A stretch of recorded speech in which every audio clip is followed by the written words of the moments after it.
Hello, everyone, and welcome. Today, we are going to learn about someone whose life shows us that curiosity and hard work can break down walls nobody thought possible. This is the story of Marie Curie, and it is perfect for practicing your English listening. Marie Curie was born in Warsaw, Poland in 1867. Her real name was Maria Sklodowska.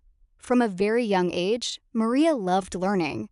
She had an excellent memory, and she read everything she could find. But there was a serious problem. At that time, women in Poland were not allowed to attend university. Maria refused to accept that. She joined a secret school called the Flying University, where young Polish women met quietly in different locations to study science, literature, and history, always careful not to get caught by the authorities who controlled the country at the time. Maria dreamed of studying in Paris, where women could attend real universities. But her family didn't have enough money to send her. So Maria made a plan with her older sister, Bronia. Maria would work as a governess, teaching children in wealthy families, and send money to Bronia, who was already studying medicine in Paris. Later, once Bronia became a doctor, she would help pay for Maria's studies in return.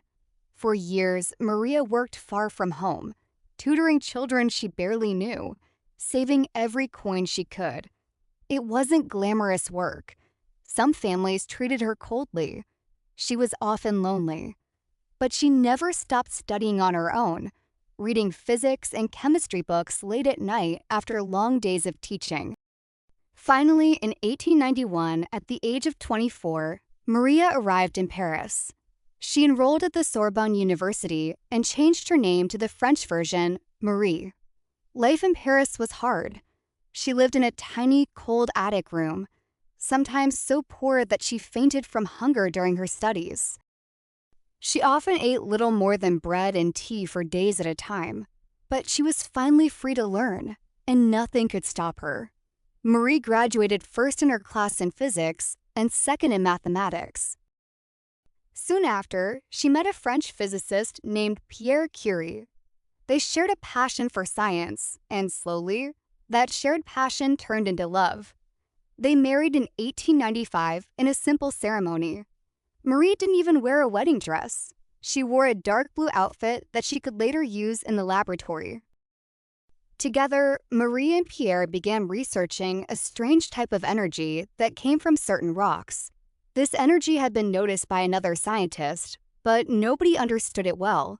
Marie decided to study it deeply for her doctoral research. She called this energy radioactivity, a word she invented herself. Together, Marie and Pierre began researching a strange type of energy that came from certain rocks. This energy had been noticed by another scientist, but nobody understood it well. Marie decided to study it deeply for her doctoral research. She called this energy radioactivity, a word she invented herself. Working in a cold, leaky shed with almost no proper equipment, Marie and Pierre spent years processing tons of a mineral called pitchblende, trying to isolate the source of this powerful energy. The work was exhausting and dangerous, though nobody understood the dangers yet. Marie's hands were often stained and burned from handling radioactive materials without protection. People simply didn't know about it at the time. After years of relentless work, Marie and Pierre discovered two new elements. They named the first one polonium, after Marie's home country, Poland. They named the second one radium.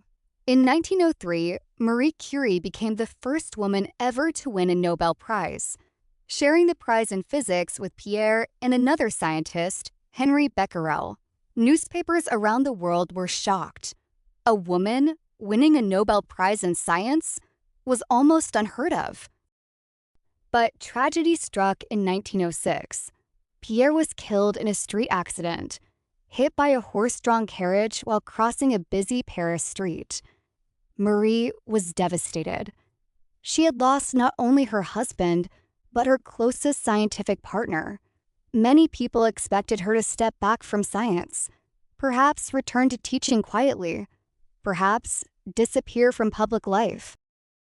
Instead, Marie did something remarkable.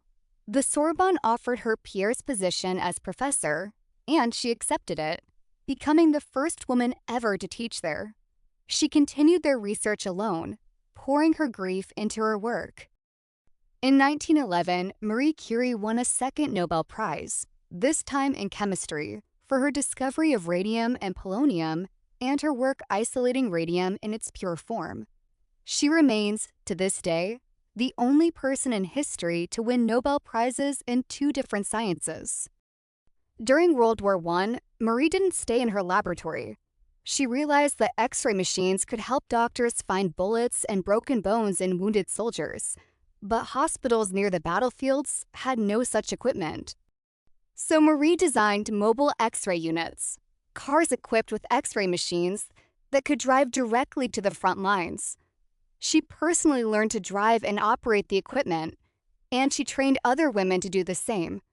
These mobile units, nicknamed Little Curies, helped treat more than 1 million soldiers during the war. Marie Curie spent the rest of her life researching, teaching, and establishing scientific institutes that trained new generations of scientists, including her own daughter, Irene, who would later win a Nobel Prize herself. Marie Curie died in 1934 from a blood disease almost certainly caused by years of exposure to radiation, the very force she had spent her life studying. Even today, some of her notebooks are still radioactive and are kept in special lead-lined boxes. Scientists who want to read them must sign a safety waiver first. Marie Curie's life teaches us a few powerful lessons. 1. Determination can open doors that seem completely closed, even when an entire system is built to keep you out. 2. Real curiosity doesn't need permission. It only needs opportunity. And sometimes you must create that opportunity yourself. 3. Grief and hardship don't have to end your purpose. They can become part of the fuel that carries you forward. 4. Using your knowledge to help others, as she did during the war, can be just as important as any discovery in a laboratory. Now it's time to learn vocabulary from today's story.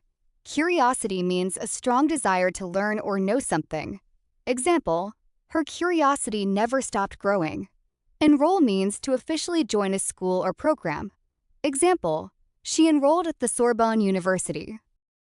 Attic means the small room under the roof of a building. Example, she lived in a tiny attic room. Radioactivity means the energy released from certain unstable materials. Example, Marie called this energy radioactivity. Isolate means to separate something from everything else. Example, they worked to isolate the new element. Devastated means extremely sad or shocked. Example, Marie was devastated after Pierre's death. Grief means deep sadness, especially after a loss. Example, she poured her grief into her work. Mobile means able to move from place to place. Example, she designed mobile X-ray units. Relentless means never stopping, even when things are difficult. Example, their relentless work paid off. Exposure means contact with something, often something harmful. Example, her illness came from years of exposure to radiation. Institute means an organization created for research or education. Example, she established a scientific institute. Try to use these words in your own sentences. That is one of the best ways to remember them. Now, let's practice speaking. Repeat after me, slowly and clearly. She was not allowed to study, so she found another way. She worked for years to save enough money. She lived with almost nothing, but she never gave up. She discovered something the world had never seen. She turned her grief into purpose. Her work still helps people today. Practice these sentences a few times. This will help your pronunciation and your confidence. Thank you so much for listening to this story today. I hope it inspired you and helped you learn some useful English at the same time. Now, I have a few questions for you. What part of Marie Curie's story surprised you the most? Have you ever had to find your own way around a closed door? What do you think made her keep going even after losing Pierre? Please write your answers in the comments. I would love to read them. If this story motivated you, don't forget to like, share, and subscribe for more inspiring English stories. Take care, keep learning, and I will see you next time.